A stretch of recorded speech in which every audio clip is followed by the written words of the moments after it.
Senior heroine రాశి గురించి ప్రత్యేకంగా చెప్పాల్సిన అవసరం లేదు. ఒకప్పుడు చైల్డ్ ఆర్టిస్ట్‌గా సినిమా ఇండస్ట్రీలోకి ఎంటర్ ఇచ్చారు. ఇక రాశి అసలు పేరు రవళి. కానీ వెండితెరకు విజయలక్ష్మిగా ఇంట్రడ్యూస్ అయ్యారు. ఆమె 10వ తరగతి వరకు చదువుకుని హీరోయిన్‌గా మారిన తర్వాత బీఏ లిటరేచర్ చేశారు.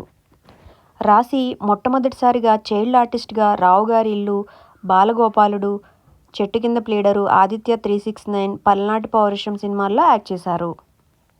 రాశి గారికి మూవీ ఛాన్సులు తగ్గడంతో 2005లో శ్రీముని అనే వ్యక్తిని మ్యారేజ్ చేసుకున్నారు. పెళ్లి పిల్లలతో వైవాహిక జీవితాన్ని గడుపుతున్న రాశి మూవీలకు ఫుల్ స్టాప్ పెట్టేశారు.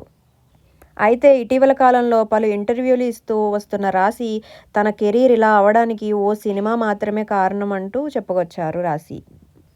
ఇంతకీ ఏంటా మూవీ అనుకుంటున్నారా? సూపర్ స్టార్ మహేష్ బాబు నటించిన 'నిజం' ఈ మూవీలో మల్లి క్యారెక్టర్ వల్ల ఎన్నో విమర్శలు ఎదుర్కొన్నారట.